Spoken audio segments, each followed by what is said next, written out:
Bueno, vamos a charlar ahora con Jerónimo Rossi, presidente de Acuba. Rossi, ¿cómo le va? Buen día.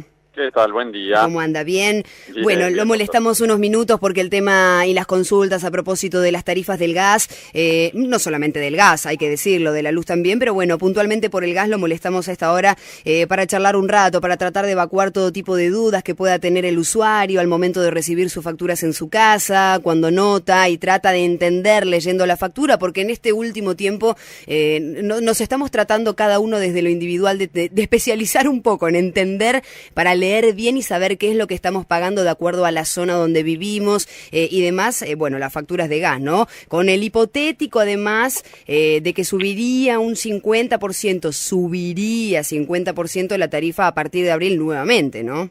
Correcto.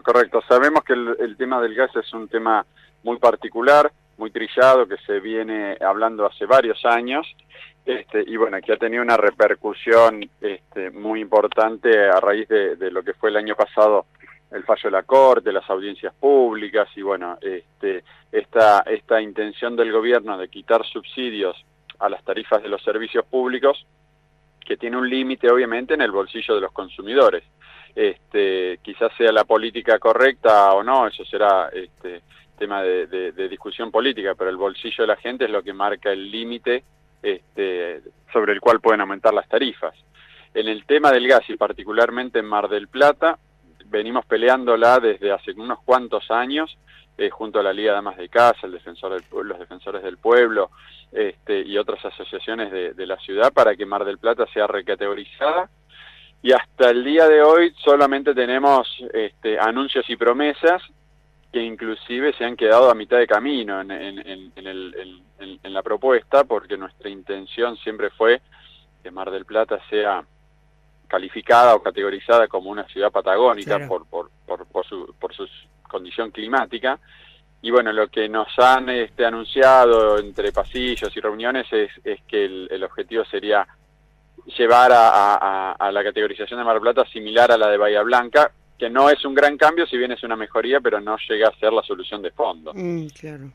¿Y qué pasa con la categoría de cada uno en lo individual? Yo le comentaba a mi compañero Daniel Temperoni, que está acá en el estudio, ahora también se va a sumar a la conversación, que por ejemplo en la factura anterior yo leía la categoría de mi domicilio como R33 y que esta última vino como R34. Bien, ahí tenés, eso es lo importante, lo que estás diciendo ahora, que cada consumidor sepa en qué categoría está, que sepa leer su factura y mire cuál es su categoría, si está encuadrado en la tarifa social o no. La tarifa social es un beneficio que hay que tratar de verificar que se esté aplicando y si corresponde y no está hecho, que se solicite la categorización como tarifa social, porque eso le permite al consumidor ahorrarse el costo del gas. Entonces es una tarifa muchísimo más barata que la tarifa plena. Eso por un lado, pero por otro lado también es lo que vos decías, saber en qué categoría está uno, porque no es lo mismo estar en una categoría R1 que en una categoría R33, R34, que son las más caras, y ahí está el objetivo de esta recategorización que pedimos. No es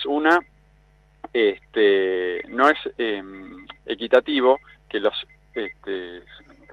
usuarios residenciales Mar del Plata seamos R33 y R34, cuando en la Ciudad de Buenos Aires la mayoría es R1, por lo tanto pagan tarifas de gas muchísimo más baratas que nosotros, y eso tiene su razón de ser en la diferencia climática que hay entre una ciudad y otra. Sin embargo, entre las dos ciudades estamos en la misma categoría de usuarios. Eso es lo que se pregona desde todo momento, desde las asociaciones de consumidores, para que eso sea corregido y sea el sistema mucho más equitativo. Rossi, buen día. Daniel Temperoni lo saludo. ¿Qué tal, Daniel? Bien, lo comentaba el lunes.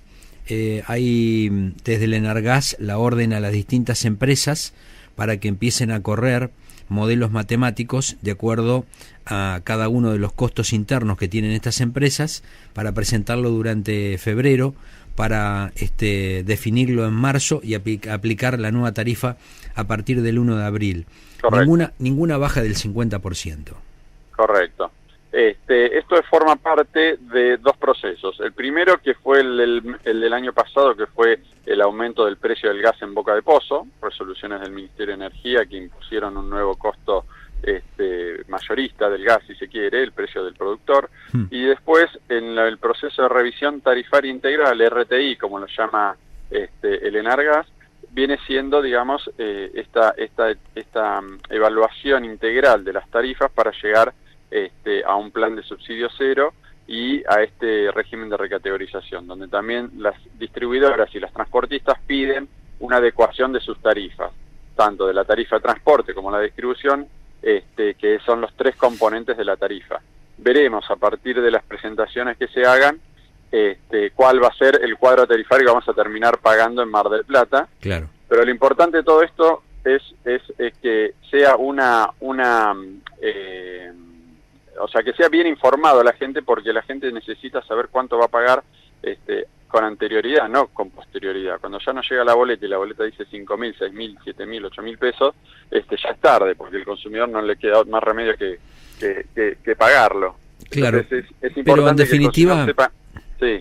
No, digo, en definitiva, Rosy, lo cierto y concreto es que aquí están llegando boletas con un 400% de aumento, y sobre ese 400% va a haber un 50% de aumento. Entonces uno ya puede de alguna manera preplanificar. No sé cuánta agua caída va a haber, pero va a llover seguro. Entonces seguro, me pongo, por lo menos llevo el paraguas, ¿no? Yo, como te decía al principio, el límite lo tiene el bolsillo del consumidor. Por más importancia que sea, digamos, la política energética y tener todos los recursos garantizados para todo el país, lo cierto es que si la gente no lo puede pagar va a haber un límite en ese sentido. A ver, estamos hablando de los usuarios residenciales de gas natural. Queda también todo el tema de gas por garrafas, toda la gente que no es servida Claro. por el sistema, que está pagando también unos precios del gas envasado, que también digamos no están cubiertos por todo este tema de amparos y demás, y son también los que pagan los platos rotos. Sí, lo cierto que sería importante que se conociera con anterioridad, primero y principal, si vamos a tener el beneficio, por lo menos, de que nos pongan a nivel tarifario de Bahía Blanca, no lo que pedimos originalmente, pero es un mitad de camino. Por lo menos saber si vamos a estar con una tarifa distinta en el partido General Porredón. Primera cuestión. Y la segunda, sería muy importante saber cuál es el modelo matemático que le acercó Camusi Gas Pampeana, que es la distribuidora de esta área, precisamente al Enargas, para saber más o menos si voy a llevar paraguas, o si llevo paraguas, llevo piloto y algún otro aditamento más, ¿no? Sí, seguro, porque la empresa Camusi también tiene un deber de información con los consumidores. No es solamente un partener en esto, que todo depende del Ministerio de Energía y del Enargas, y a ellos todo les viene de arriba. Ellos son participantes también en el proceso de formación de la tarifa, por lo tanto también tienen este deber de informarle al consumidor cómo es el proceso de formación de la tarifa y cuál va a ser el precio que van a pagar los consumidores de gas. Pero lo tiene que hacer de forma anticipada, no con posterioridad. Cuando nos enteramos con la boleta en nuestra casa ya es tarde. Claro.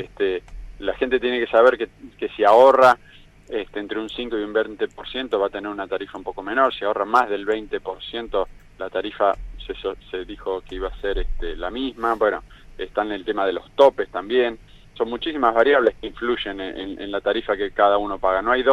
Prácticamente no hay dos boletas iguales, porque uno puede estar en una categoría, otro en otro, uno tiene que tener tarifa social, el otro no, uno puede tener el tope, el otro no. Entonces hay muchísimos factores que hacen que no todos, no sea tan sencilla la cuenta como multiplicar cantidad de metros cúbicos por el precio del metro cúbico, sino que hay muchas variables que el consumidor las tiene que saber para saber bien cuánto paga por este suministro, ¿no? Sí, a eso se le suma a cada hogar la particularidad de que en la mayoría de los casos, cuando llega, a mí, me utilizo a mí a modo de ejemplo porque se entiende mucho mejor. Yo pagué este mes la cuota 2 de la lectura anterior por determinada cantidad de dinero, pero ya recibí las nuevas 2 cuotas. Y al mirar cuándo vence la cuota número 1, me encuentro que efectivamente vence los 2, 3, 4 primeros días de marzo, cuando todavía no se llegó al quinto día hábil, por lo cual se terminan de alguna manera superponiendo, ¿no? Entonces, en definitiva, el usuario termina juntando la cuota 2 de la lectura anterior con la cuota 1 de la que viene y terminás pagando un monto bastante elevado, ¿no?